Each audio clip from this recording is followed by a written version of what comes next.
그렇습니다. 우리가 주 하나님을 늘 바라볼 수 있는 은혜, 믿음이 있는 우리 모두의 삶이 되기를 주님의 이름으로 축복합니다. 옆에 계신 분들과 같이 인사하실까요? 우리 사랑합니다. 축복합니다. 네, 한 번 더 인사하실 때 오늘도 은혜 많이 받으세요. 네, 감사합니다. I love you. 네. 네. 우리 2004년도에 국어 사전에 새롭게 올라간 단어가 있습니다. 그것은 젊은이들이 많이 쓰는 단어인데요. 스펙이라고 하는 단어입니다. 원래 스펙은 영어 스페시피케이션에서 앞에 있는 SPEC만을 딱 따가지고요 만든 콩글리시입니다. 그러니까 우리만 쓰는 그런 말이 되는 것인데, 얼마나 이 말이 많이 널리 쓰였으면 여러분 이게 국어사전에까지 올라왔겠습니까? 이 스펙이라고 하는 말은 특히 취업 현장에서 많이 쓰여지는 말입니다. 취직을 위해서 학력을 찾는다든지 아니면 또 토익이나 토플 점수를 또 올린다든지 여러 가지 취업에 관련된 자격증을 또 취직한다든지 이와 같은 것들을 통틀어서 스펙을 쌓는다, 이런 표현을 많이 사용합니다. 여기도 물론 우리 젊은 층이 많이 계시고 또 우리들의 자녀들이 그렇게 애쓰고 있습니다만은, 이렇게 젊은이들이 스펙을 쌓느라 참 분주합니다. 어떨 때는요 불쌍해요. 따도 또 따야 되고 갖추는데 또 갖추어야 되고 얼마나 불쌍합니까? 근데 문제가 있습니다. 스펙을 쌓으면 이게 곧 취직이 되는 걸로 연결되면 좋겠는데, 그렇다고 스펙을 쌓는 것이 곧 취직과는 연결 안 되는 경우가 많이 있다는 것입니다. 실제로 삼성, LG 등등의 대기업에 입사하는 그 사람들을 보면은요, 미국의 유명한 아이비리그나 아니면 우리나라의 스카이라고 하는 이런 좋은 대학 나온 친구들도 떨어지는 경우가 심심치 않게 있다는 겁니다. 스펙 좋다고 다 취직이 되는 것은 아니라고 하는 것이죠. 세상에서 이렇게 스펙이 중요하게 여겨지고 그것을 쌓기 위해 애쓰고 있는데, 안타까운 것은 교회에서도, 교회라고 하는 공동체 안에서도 자꾸 스펙이 이렇게 대두가 되는 모습을 볼 때 저는 참 속상합니다. 교회 안에서도요, 사회적인 높은 지위 또는 경제적으로 높은 수준 또는 높은 학벌 또는 똑똑한 사람, 기타 등등의 이와 같은 이 스펙을 가지고 한 사람에 대하여 평가하는 일들이 벌어질 때 저는 너무나 안타깝습니다. 다행히도 우리 흥해제일교회에서는 스펙 가지고 이야기하는 경우는 없어서 참 다행입니다만은, 교회 공동체 안에서도 스펙에 대한 이야기가 있다는 것이죠. 그렇다면 여러분, 교회가 교회다워지려면 어떻게 하면 교회를 바로 세울 수 있을까요? 저는 오늘 예배드리는 성도님들께 이렇게 도전하고 싶습니다. 스펙보다 스토리를 만들어라. 한번 여러분 저를 따라 하실까요? 스펙보다 스토리를 만들어라. 네, 이렇게 여러분들에게 가장 먼저 도전해 드리고 싶습니다. 벌써 10년이 지났습니다만은 제가 예전에 영풍문고에 들려서 요즘 어떤 책이 나오나 둘러본 적이 있었는데요. 그때 제 눈에 들어온 책 한 권이 있었습니다. 그 책을 들고 제가 이렇게 넘겨보는데 그 내용이 제 마음에 너무나 와 닿는 것입니다. 그 책 제목이 뭐냐면 스토리가 스펙을 이긴다라고 하는 책이었습니다.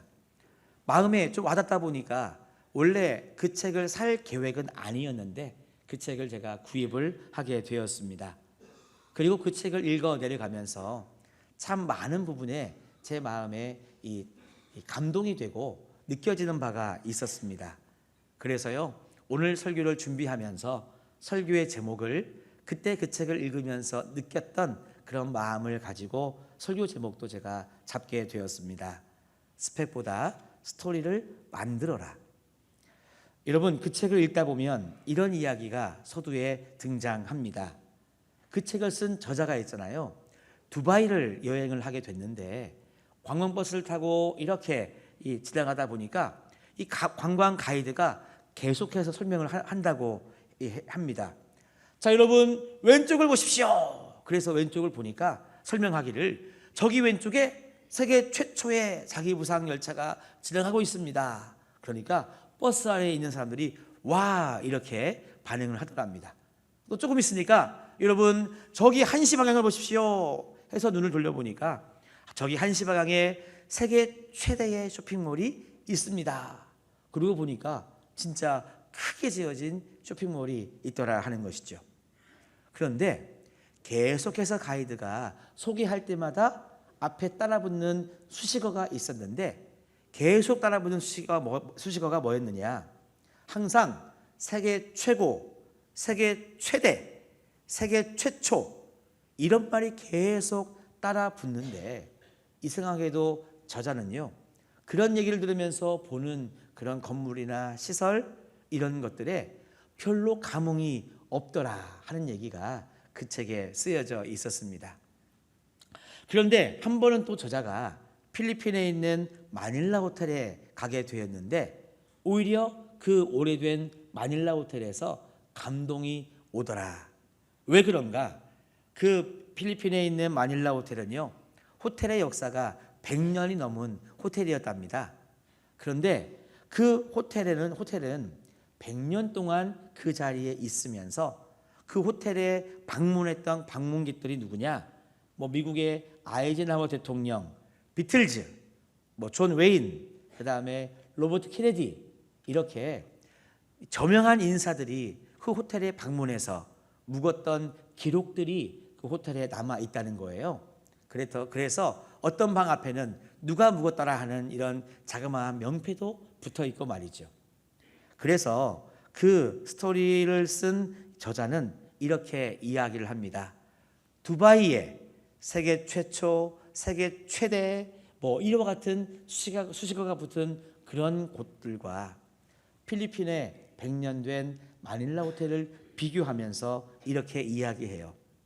두바이에 있는 7성급 호텔은 스펙을 상징한다고 한다면 마닐라에 있는 그 100년 된 호텔은 스토리를 상징한다.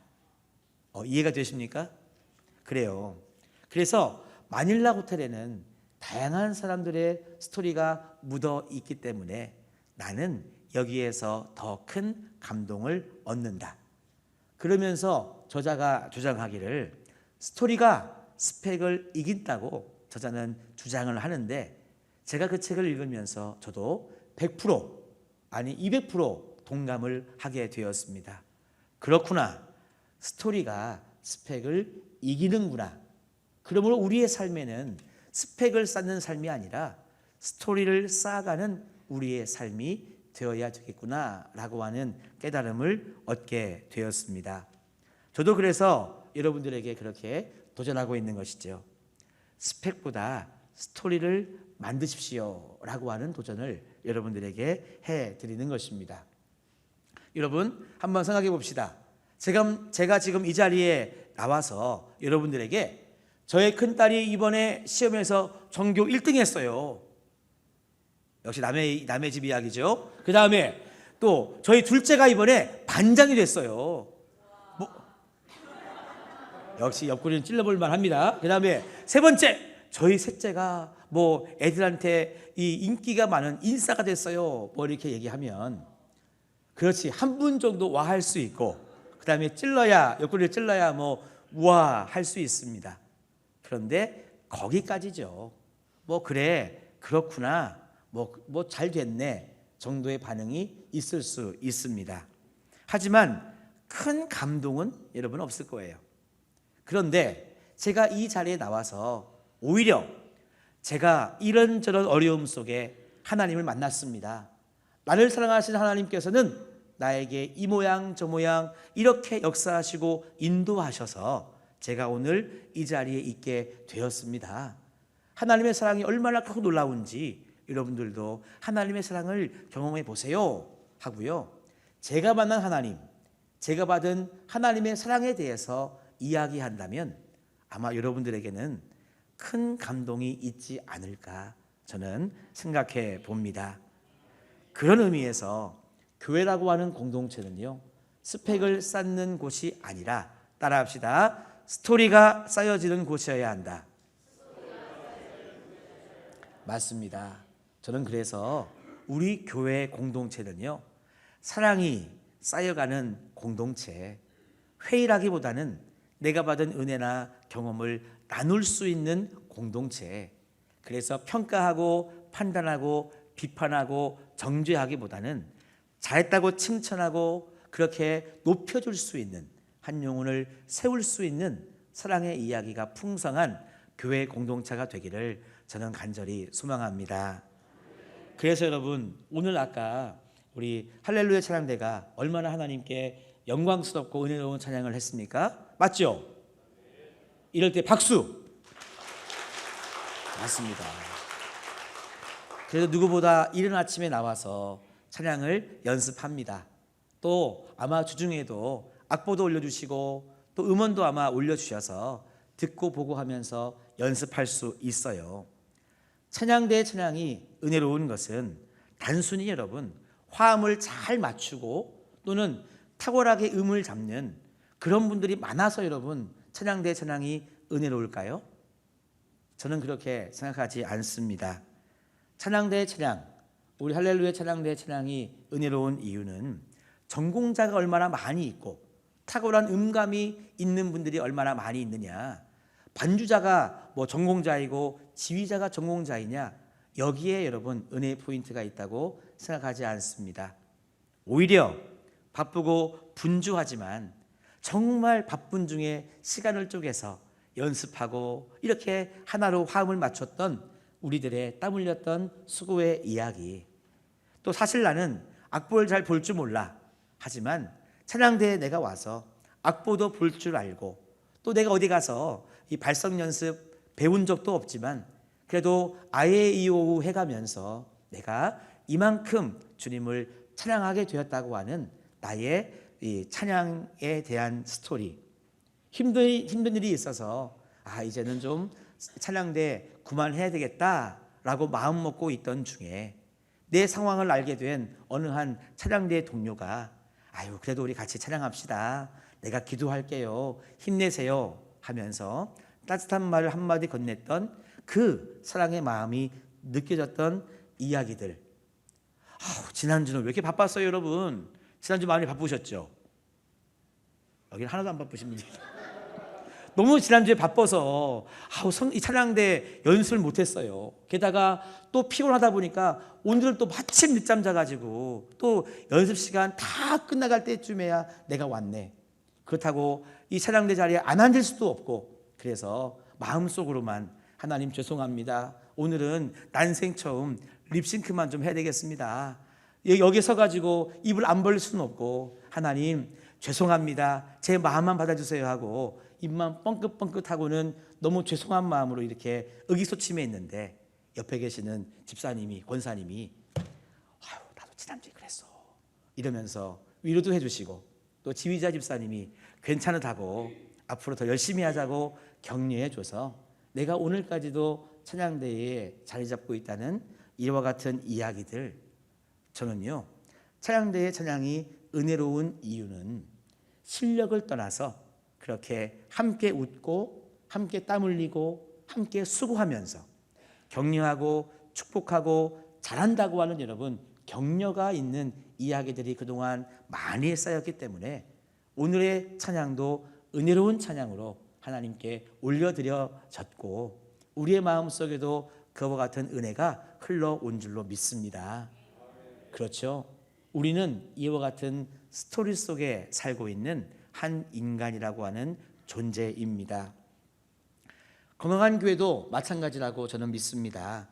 구역장한테 앞으로는 구역 예배 못 드릴 것 같아요, 이제 구역 예배 안 나올랍니다 라고 하는 말을 전화로 하려니 너무 좀 그래서 그래 얼굴은 보고 얘기해야지, 그래 오늘 구역 예배가 마지막에 다른 심정으로 구역 예배에 참석했는데 애쓰는 구역장 보니까 말을 못 하겠는 거예요. 그래, 그래, 다음 주에 얘기해야지. 다음 주에 얘기해야지. 그렇게 한 번, 두 번 더 계속 드려지는 구역 예배를 통해서 내가 은혜 받고 어느 날 돌아보니까 어느덧 내가 구역장이 됐다고 하는 뭐 그런 이야기들. 나와는 사실 상관이 없고 형편을 잘 모르는 구역 식구가 내가 힘들다고 하는 이야기를 했을 때 언제 나를 알았다는 듯이 집사님, 제가 기도해 드릴게요. 힘내세요. 그렇게 격려를 받으면서 오늘까지 걸어왔다고 하는 그와 같은 이야기. 허리가 아파요, 목이 아파요, 어디가 아파요 라고 얘기했을 때 나의 건강을 위해서 함께 손을 붙잡고 기도해 줬던 그런 참 은혜 받은 사랑의 이야기. 성전 건축 안 될 것 같았는데 우리들의 기도와 헌신을 통해 하나님의 성전을 정말 건축해서 입당 예배, 헌당 예배 하나님께 영광스럽게 올려드렸다고 했던 그런 수많은 이야기들. 정말 저 사람은 아마 예수 안 믿을 거야 라고 생각했는데 저 사람이 어느 날 교회에 발을 들여놓더니 집사님 되고 뭐 권사님 되고 이제는 교회에는 없어서는 안 될 일꾼이 되었다고 하는 그와 같은 이야기. 여러분, 이와 같은 이야기들이 모이고 쌓여서 건강한 교회가 되는 줄로 믿습니다. 이런 의미에서 교회라고 하는 공동체는요, 스펙이 아니라 스토리, 성도님들과의 많은 사랑과 교제가 쌓여서 여러분 건강한 교회가 되어져 가는 것입니다. 가족도 마찬가지라고 생각이 됩니다. 돈을 충분히 벌면 언젠가는 아이들과 더 많은 시간을 보내야지. 내가 목표로 삼은 이 목표를 달성하고 나면 그때 부모님을 모시고 가족들과 여행도 좀 다녀야지. 언젠가 형편이 될 때 가능하면 여러분 이와 같은 말을 하면서 우리 가족들과의 사랑의 스토리를 지금 포기하시는 분들이 계십니까? 하지만 여러분 그 언젠가가 오지 않으면 어떡하죠?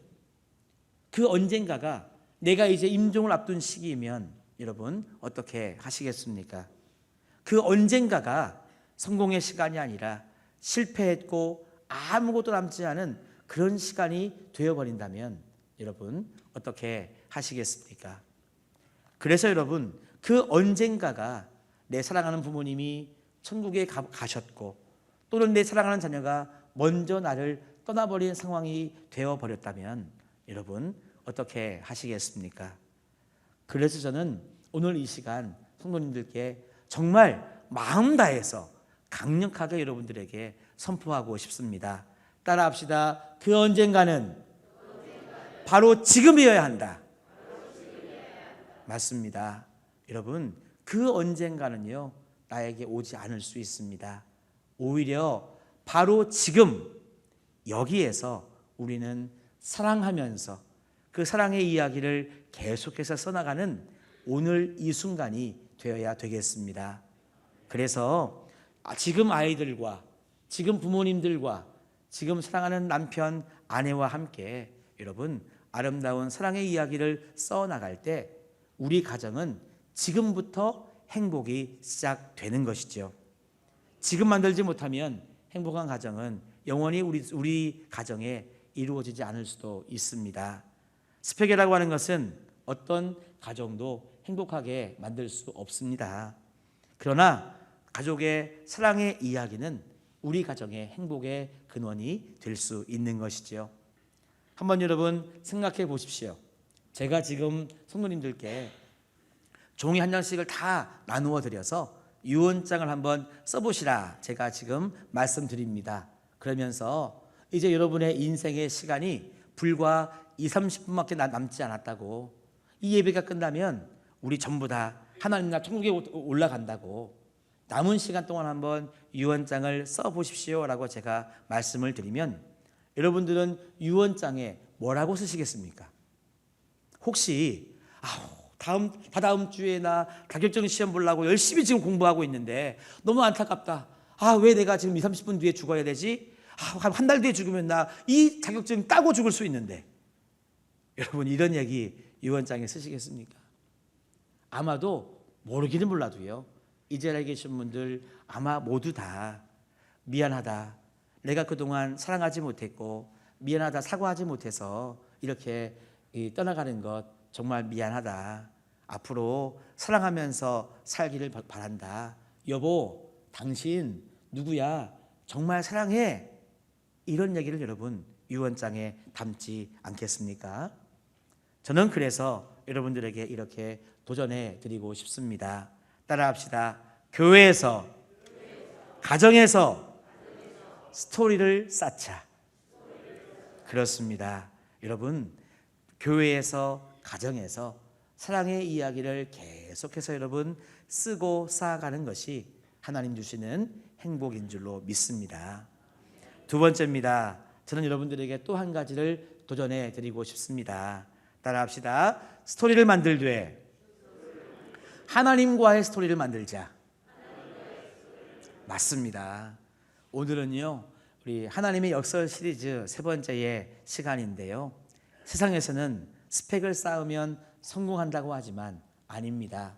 하나님을 믿는 우리들의 삶에는 스펙보다 스토리가 더 중요한데, 특별히 하나님과의 사랑의 이야기를 많이 쓰는 성도가 여러분 행복한 성도인 줄로 믿습니다. 스토리를 만들되 하나님과의 스토리를 여러분 만들어야 되겠습니다. 내 인생에 여러분 스토리가 정말 감동이기를 원하십니까? 그렇다고 한다면 하나님과 나 사이에 사랑의 이야기가 여러분 많아야 내 인생의 이야기가 감동이 되고, 또한 하나님의 일에 내가 이 모양 저 모양으로 함께하고 동역하면서 헌신했던 이야기가 여러분 많아질 때 내 인생의 이야기는 감동이 될 수 있습니다. 저는 그래서요, 성도님들이 하나님과 나 사이에 많은 사랑의 이야기를 써 가시기를 간절히 소망합니다. 세상에서의 감동적인 이야기는 사라질 수 있습니다. 분명 두바이 호텔에는 별 7개가 있고 가장 최고의 호텔, 고급스럽다고 이야기하지만 얼마 시간이 지나면 더 좋은 호텔이 여러분 생기기 마련입니다. 최고? 오늘의 1등이 여러분 내일의 1등이 될 수 없습니다. 또 다른 사람이, 또 다른 존재가 1등 자리에 올라가게 되는 것이죠. 그렇게 그 책을 쓴 저자가 마닐라 호텔이 감동이 있다고 해도 아마 언젠가 그 호텔이 무너지고 나면 그 이야기는 사라질 수 있습니다. 하지만 따라합시다. 하나님이 나를 사랑하신다. 이 이야기는요, 영원토록 변치 않는 하나님이 나를 사랑하시는 사랑의 이야기로 우리와 영원히 함께 하실 것입니다. 하나님께서는요, 수천억의 은하계 가운데에서 한 은하계를 선택하시고 그 안에 많은 은하계 중에서도 한 태양계를 선택하시고 그 안에 여러 행성 중에서도 우리 지구를 선택하셔서 지구에 살아가는 수억 명의 셀 수 없는 그 많은 사람들 가운데 여러분 오른손을 드십시다. 그리고 가슴에 손을 댑시다. 따라합시다. 나를 사랑하셔서 나를 구원하기 위해 예수님을 보내주셨다. 그렇습니다. 성경의 말씀은요, 이렇게 하나님이 나를 사랑하셔서 예수님을 보내주셨다고 하는 사랑 이야기로 가득한 책이 바로 성경의 말씀인 것입니다. 그 예수님이 이 땅에 오셔서 어떻게 했습니까? 나의 모든 죄를 대신 짊어지시고 십자가에 달려 죽기까지 나를 사랑하셨다고 하는 그 예수님의 희생과 사랑의 이야기가 담긴 책이 역시 여러분 성경의 말씀인 것입니다. 왜 이렇게 하나님은 당신의 아들을 이 땅에 보내주셨으며 왜 예수님은 이렇게 나를 사랑하시되 끝까지 사랑하셨는가? 따라합시다. 나를 사랑하시기 때문에. 맞아요. 그래서 여러분 성경은요, 하나님이 나를 이렇게 많이 사랑하신다고 하는 사랑의 이야기가 담긴 책이 바로 성경인 것입니다. 그리고 복음이 무엇이냐?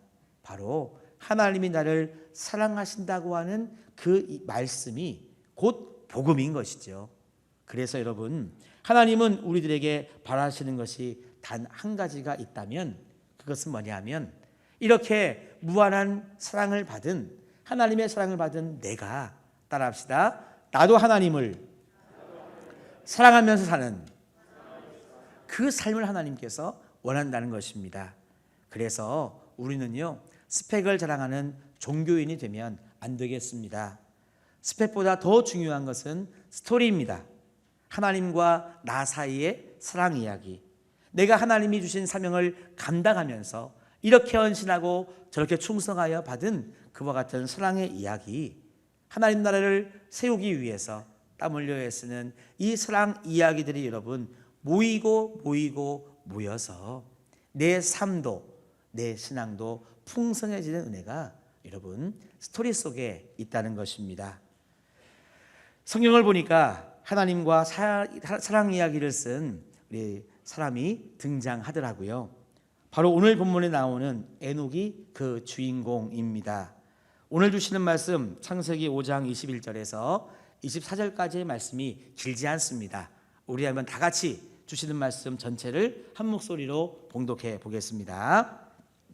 에녹은 65세에 무두셀라를 낳았고 무두셀라를 낳은 후 300년을 하나님과 동행하며 자녀들을 낳았으며 그는 365세를 살았더라. 에녹이 하나님과 동행하더니 하나님이 그를 데려가심으로 세상에 있지 아니하였더라. 아멘. 성경을 읽다 보면 에녹이 등장하기 전후에 있잖아요. 아주 스펙이 빵빵한 그런 사람들이 등장하는 것을 볼 수 있습니다. 악기로 최초의 음악을 만든 사람도 등장하고요. 최초로 철기구를 만든 사람도 등장하고 성을 아주 잘 쌓는 사람도 성경에 등장합니다. 그런데 우리가 조금 전에 읽어보았지만 에녹의 모습을 보면 에녹의 인생에는요 뭐 특별한 게 없습니다. 에녹의 인생 속에 뭐 스펙이 있습니까? 큰 업적이 있습니까? 없다는 거예요. 그냥 에녹이 한 일은 뭐냐? 우리와 똑같다고 보시면 되겠습니다. 한평생을 살면서 아이를 낳은 것밖에 에녹은 한 게 없어요. 365년을 살 동안 에녹이 한 일은 그냥 아이를 낳고 아이를 기르는 그냥 우리와 똑같은 삶을 사는 것밖에는 없습니다. 그런데 그런 에녹을 하나님이 너무너무 사랑하셔서 죽음을 보지 않고 하나님께로 불러들였다, 인도했다는 게 성경의 증언이라는 것이죠. 에녹은 한 것이 아무것도 없지만 에녹의 이력서를 보면 볼 것 하나도 없지만 그의 삶 속에 단 한 가지의 문구, 무두셀라를 낳은 다음에 300년을 어떻게 살았는가, 그 한 가지의 문구가 에녹의 삶을 대변하고 있습니다. 따라합시다. 하나님과 동행하며. 다시 한번 하나님과 동행하며. 그래요 여러분, 하나님과 동행했던 삶, 그 한 줄의 에녹의 삶이 하나님이 사랑할 만했고 죽음을 보지 않고 하나님께로 불러들일 수 있었던 여러분 단 한 가지의 모습이었다고 하는 것입니다. 하나님과 동행했다는 말은 무슨 말이냐? 에녹은요 하나님과 에녹 나 사이에 정말 수많은 사랑 이야기를 써가면서 한평생을 산 그런 사람이었더라 하는 것이죠. 에녹은 특별한 사람이 아니었습니다. 성정이 우리와 똑같은 사람이었습니다.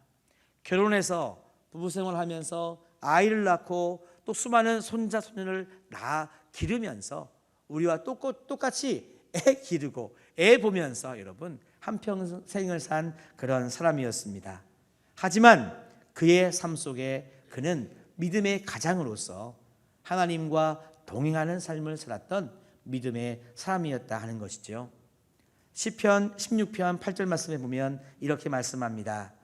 내가 여호와를 항상 내 앞에 모시며 그가 나의 오른편에 계심으로 내가 흔들리지 아니하리로다. 그렇습니다. 하나님을 내 앞에 모시고 내 삶의 중심에 모시고 걸어가는 사람, 하나님과 동행하는 사람은요 하나님과 수많은 사랑 이야기를 쓸 수 있는 사람인 것입니다. 저도 이 말씀을 준비하면서 제 자신을 돌아보게 되었습니다. 저도 제 자신의 모습을 곰곰이 생각하다 보니까 우리 성도님들께 내세울 수 있는 스펙은 저한테 없다는 그것을 발견하게 되었습니다. 오히려 제가 제 삶을 돌아보니 여러분들에게 자신 있게 말씀드릴 것은 한 가지가 있더라고요. 제가 여러분들에게 저의 스펙을 자랑할 것은 아무것도 없지만 그래도 제 인생 가운데 저와 함께 하신 하나님, 나에게 사랑과 은혜를 한량없이 부어주신 하나님, 내 인생 속에 나를 인도하신 하나님의 사랑만큼은 자신 있게 여러분들에게 말할 수 있다고 저는 제 자신을 돌아보게 되었습니다. 지금도 있잖아요. 하나님은 저와 함께 사랑의 이야기를 써가고 계십니다. 하나만 여러분들에게 한번 소개해 보겠습니다.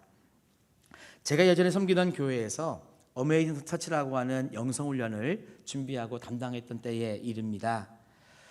제가 이 어메이징 터치를 준비하던 중에 그 당시 처제가 결혼을 했는데요.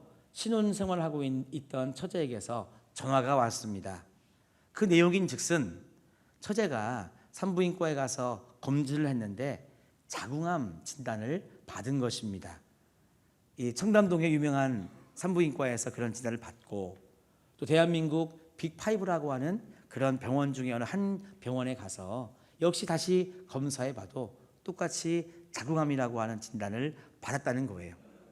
그 전화를 받는데 형부인 제 마음이 얼마나 가슴이 철렁하던지, 자궁암이라고 하는 이 병명도 사실은 참 무게감이 있지만 더 안타까운 것은 처제가 결혼한 지 얼마 되지도 않았는데 게다가 아직 아이도 낳지 않은 그런 어떤 삶인데 저한테 너무 안타까운 거예요.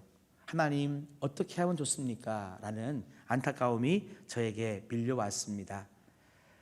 처제의 집은 서울이었고요. 당시 저의 사역지는 포항이었습니다. 한 13년 전의 일입니다. 그래서 처가집 식구들과 눈물로 기도했습니다. 약 한 달 뒤에 수술을 받게 되어 있었기 때문에 한 달 동안 그렇게 떨어져서도 기도하고 또 쉬는 날 서울에 올라가서 같이 만나서도 그렇게 눈물로 기도했습니다. 그리고 드디어 이제 수술을 하루 앞둔 병원에 입원하기 하루 전날이 되었습니다. 그날도 기도한 다음에 처제랑 이렇게 대화를 하는데 제 마음속에 기도할 때 이런 감동이 오는 거예요. 하나님께서 걱정하지 말아라, 괜찮다라고 하는 이런 마음에 좀 감동이 왔습니다. 그래가지고 처제에게 이렇게 얘기했어요. 야, 처제야, 걱정하지 말아라. 기도하는 중에 형부한테 그런 감동이 왔다. 그러니 염려하지 말고 내일 병원에 입원해서 우리 수술을 잘 받자. 하나님이 분명 고쳐주실 거야 라고 이렇게 이야기를 하고 헤어졌습니다. 그리고 그 다음날 처제는 병원에 입원했고 또 수술을 받기 전에 마지막 검사를 하는데 그 다음날 저에게 전화가 온 거예요. 처제가 들뜬 목소리로 전화가 온 겁니다. 형부! 여러분, 그 들뜰 때 얘기하면 형부를 어떻게 부르죠? 자매님 어떻게 부르세요? 형부 이렇게 하시나요? 형부! 이러면서 막 형부도 한 번도 아니고 형부 하면서 이렇게 전화가 온 거예요. 뭐라가 전화가 왔느냐? 선생님이, 교수님이 말씀하시기를 암덩어리가 안 보인다고. 그렇게 여러분, 할렐루야. 하나님이 역사하셨습니다. 정말 그렇게 기도하고 그 수술을 이제 앞두고 병원에 입원했는데 마지막 수술 앞두고 이 주치의 교수님이 마지막 검진하고 이제 이야기할 때 이상하다, 암덩어리가 안 보인다는 얘기를 하는 거예요. 분명 이 청담동에 있는 유명한 산부인과에서 첫 진단을 받았고 내노라 하는 그 유명한 병원에서 역시 다시 검사할 때 똑같이 또 진단을 받아서 수술을 앞두게 되었는데 참 이상하다고, 신기하다고, 암덩어리가 안 보인다는 그런 얘기를 듣고 실제로 수술하지 않고요, 그냥 퇴원했어요. 그리고 3개월 뒤에 보자, 6개월 뒤에 보자 그러면서 오늘까지 지내왔습니다. 하나님이 고쳐주셨습니다. 할렐루야. 그리고요, 지금 처제는요 2딸을 낳고 행복하게 지내고 있습니다. 저게 좀 몇 년 전의 사진인데 큰 딸은 벌써 중학교에 들어갈 나이가 되고 둘째도 예쁘게 잘 성장하고 있습니다. 여러분, 하나님은 우리와 함께 하십니다. 하나님은 오늘도 기도하는 우리를 통해서 정말 놀랍고도 신비한 하나님과 나 사이에 사랑의 이야기를 써가고 계십니다. 사랑하는 성도 여러분, 하나님은 알고 계십니다. 여러분들의 삶이 얼마나 아픈지, 얼마나 힘든지 하나님은 알고 계십니다. 때로는 물질의 고통 때문에, 때로는 가족들의 또 여러 가지 상황 때문에 힘들어하고 아파하는 여러분들의 삶을 하나님은 알고 계십니다. 그런 분들에게 저는 저와 하나님과의 사랑 이야기의 그 깊이와 큰 은혜를 힘입어서 여러분들에게 선포할 수 있습니다. 따라합시다. 그때가 바로, 다시 한번, 그때가 바로, 맞아요. 그때가 바로 나와 하나님과의 사랑 이야기를 많이 쓸 수 있는 참 좋은 때인 줄로 믿습니다. 그렇게 여러분, 하나님과 사랑의 이야기를 많이 여러분 써나가면 우리는 세상에서는 스펙을 쌓아야 성공할 수 있다고, 계속해서 뭔가를 노력해야 성공할 수 있다고 하는 그런 세상의 논리 속에 우리는 아니라고 말할 수 있습니다. 스펙 아니야. 스토리가 더 중요해. 더 나아가서는 하나님과의 사랑의 이 스토리가 얼마나 중요한지 몰라. 세상을 넉넉하게 이길 수 있는 비결은 스펙이 아니야. 하나님과의 사랑의 이야기야. 여러분, 우리는 이와 같은 세상의 논리를 하나님의 말씀으로 분명하게 이겨나가고 극복할 수 있는 위대한 신앙인으로 우리는 다 서게 될 줄로 믿습니다. 여러분, 저는 여러분들이 하나님과 이와 같은 사랑의 이야기를 만들어 나갔으면 좋겠습니다.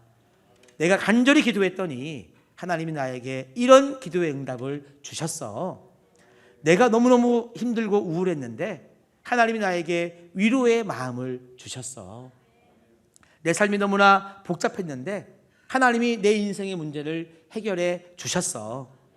내 몸이 너무나 아팠는데 하나님이 나를 치료해 주셨어. 우리 가족이 너무나 힘들었는데 하나님은 놀랍게도 참 신비한 방법으로 만나와 메추라기를 공급해 주셨어. 우리 자녀들이 너무 힘들었는데 하나님을 만나 승리하고 지금은 복되게 살아가고 있어. 지금까지 우리 교회 그래도 참 좋은 교회였는데 하나님의 은혜로 우리 교회가 더 좋은 교회가 되었어. 할렐루야. 여러분, 저는 여러분들에게 이와 같은 하나님과의 만남, 하나님과의 사랑 이야기가 풍성한 성도님들의 삶이 되시기를 축복합니다. 저는 흥해제일교회의 100년의 지나온 스토리를 사랑하고 존경합니다. 하나님께서 지난 100년을 분명 하나님과의 사랑 이야기로 우리 교회를 세워주셨습니다. 앞으로 100년을 살아갈 우리 교회 성도님들의 삶 속에는요, 새로운 100년을 향해서 더 많은 하나님과 나 사이에, 더 많은 하나님과 우리 가정 사이에, 더 많은 하나님과 우리 교회 사이에 여러분 사랑의 이야기가 가득가득 차고 넘치는 내 삶과 우리 가정과 우리 교회가 되기를 간절히 소망합니다. 그래서 앞으로도 스펙보다 스토리를 만들어가는 여러분들이 되시기를 바랍니다. 그리고 세상의 스토리보다 하나님과의 스토리를 여러분 더 많이 만들어 나가는 여러분들이 되시기를 축복합니다. 그래서 하나님의 은혜로 내 삶도 우리 가정도 우리 교회도 더 행복하고도 더 사랑 넘치는 여러분 우리 모두의 삶과 가정과 우리 교회가 되기를 주님의 이름으로 축원합니다.